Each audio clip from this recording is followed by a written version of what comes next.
What is going on, guys, and welcome back to the channel. Welcome back again. In today's video, we're going to be talking about entries, and this video is going to be part 2 to the previous video I made about entries. In that one, I did not use any indicators. I did not use any fancy slides. All I did was price action and market structure. So in today's video, it's going to be part 2, and I'm going to show you how you can use a few indicators and a few other factors that you can also implement in your trading. So without further ado, let's just jump into the charts. Now, sorry if the screen looks weird or different. I'm on my iPad. I'm recording this on my iPad. But so we have GJ, GPP, JPY on the screens right now. And so let's say we are now in a little consolidation range, right? Let's say the market is right here right now, right? Let me actually just put a line. Let's say the market is right here, right? Right there, around here. And we want to find an entry, right? After obviously the rejection that we've seen here, we can grab this and move it across so you guys can see.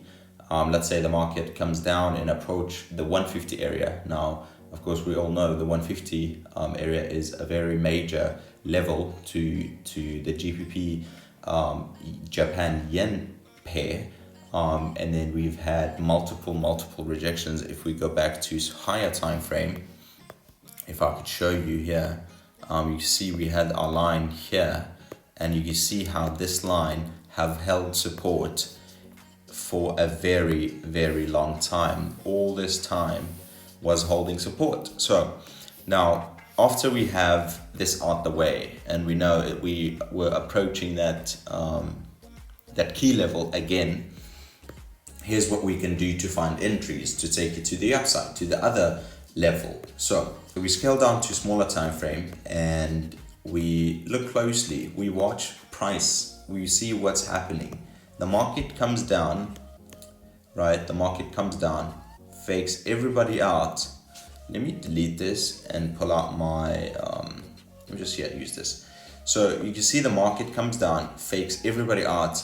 It broke the 150 line. Everyone thought it could be a sell, right? A lot of people jumped into a sell.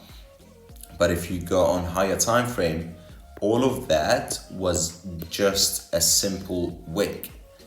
And as I go further and higher, you can see how the market printed one candle below the 150 range, but then the next one shot all the way up and took all the sellers out. This is why on higher time frame for direction, smaller time frames for entries. Now, let's go back and see how we can find an entry down here. So what you can do is, first of all, I also have my 2 moving averages that helps me with my entries. We have an 8 EMA and a 21 SMA, simple moving average.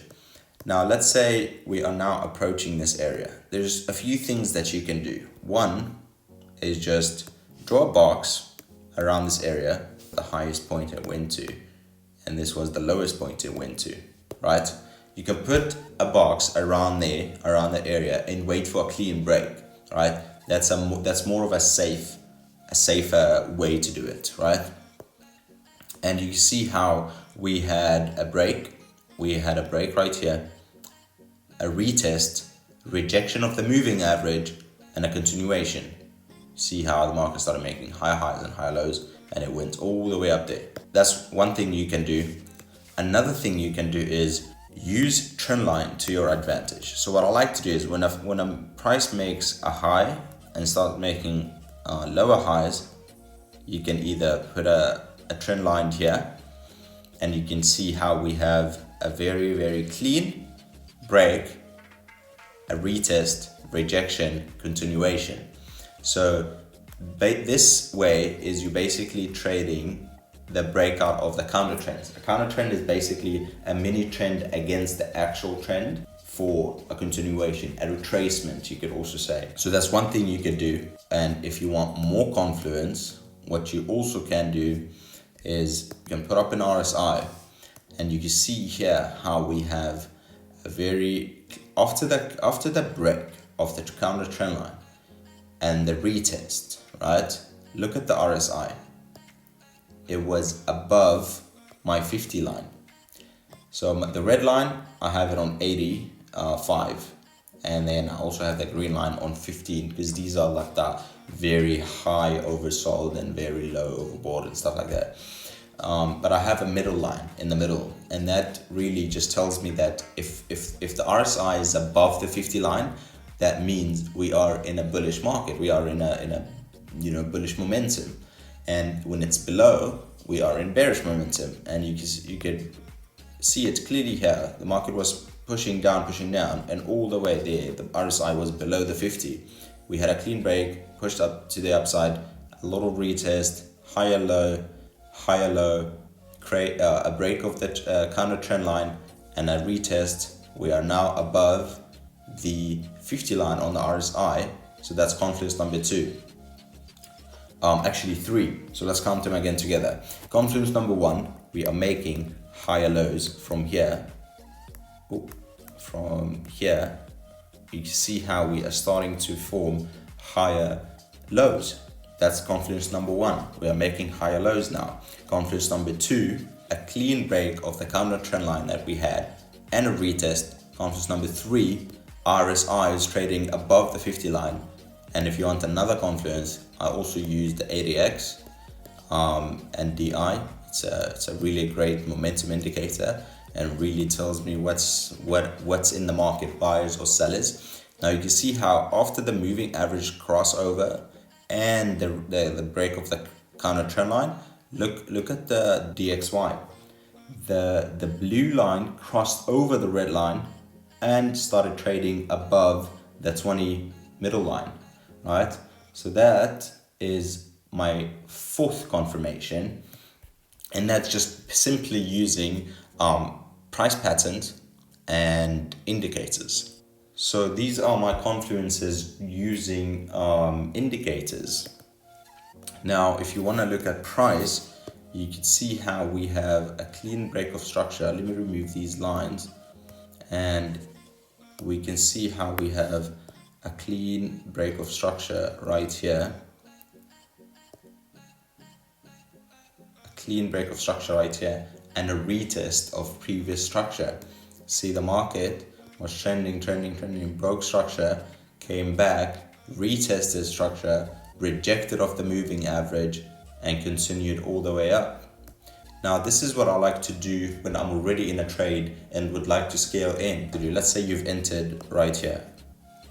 Let's just get our long position, and let's say you've entered in the mix of this rejection and this candle, right? You have your stops. I don't know, personally I would put them right down here, especially after this long ass wick and below the moving averages. And then let's say you want to target the next major key level, right, which is 152.500. Now you are now in the trade, right?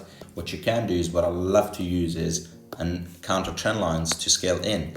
Now you can see when we started having this retracement, I instantly, what do? I draw a little mini counter trend line to tell me what the hell is going on, right? You can put it this way, or you can put it on the high there. It doesn't really matter. For now, let's just put it there, right?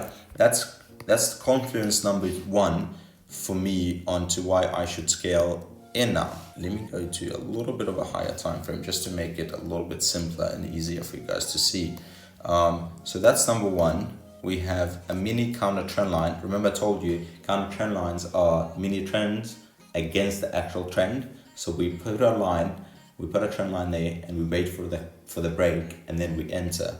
Now what you also can do is throw a Fibonacci, previous low, previous high. We have a 23.6 rejection. That means that the market had so much force and momentum to the upside that it didn't even touch or even retrace all the way down to the 38 or the 50 or the 61 or the 78 or PRZ levels. So this is why I don't usually use trend lines a lot. I focus more on these mini kind of trend lines and a break, and then I take my second position and I open it right here. So now, and I'll put it just below here. Now we have two trades running, right? One is a 1-to-10 risk reward ratio, and the other one is 1-to-4 risk reward ratio. Guys, look, let me show you this. Right? Let's say the price have now reached our take profit projection, right? But you do not want to take profit yet. Let's say you took some profit out and you keeping a runner, going. What you can do is now, look what happened here. Watch price as it reaches this point. Wow, look at that.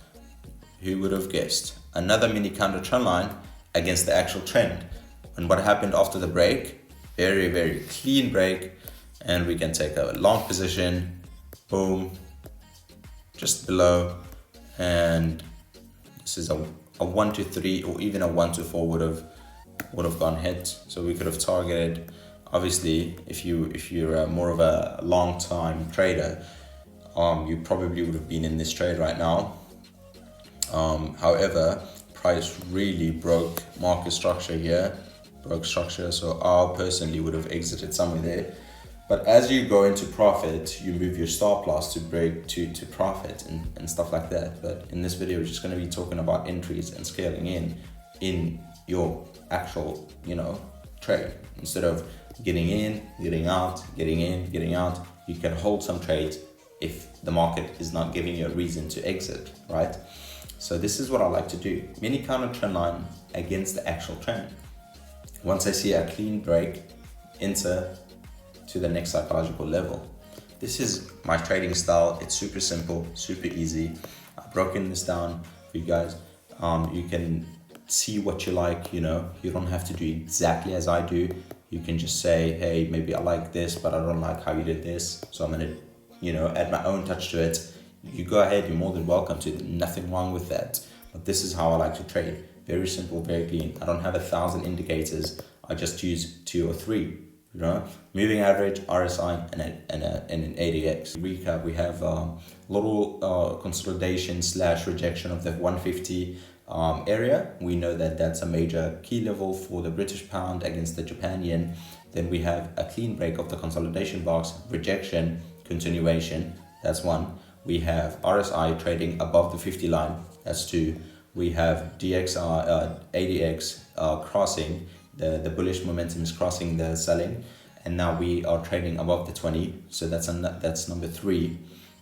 Number 4, we have a mini counter trend line against the actual trend, and we have a clean break. You see here we have a clean break of the counter trend line, rejection, enter all the way up, scaling in, mini counter trend line, you enter, you take it all the way up, and the same here, counter trend line, break, you take it all the way up. Guys, I hope you enjoyed today's video. Very, very simple, very clean. This is how trading is. You shouldn't make it more complicated than what it actually is. The more you make your trading simple and easier for you, like you might be watching a lot of YouTubers and a lot of strategies and this and that. Just take what you like, and create your own taste. Like, we all different, right? I may like something that you don't. You don't have to do the same thing as me. You can just grasp the idea of, and then just, put your own touch to it and create your own trading strategy. And yeah, guys, I hope you enjoyed today's video. If you did, please do smash the like button, subscribe, comment, and I'll see you in the next one. Peace.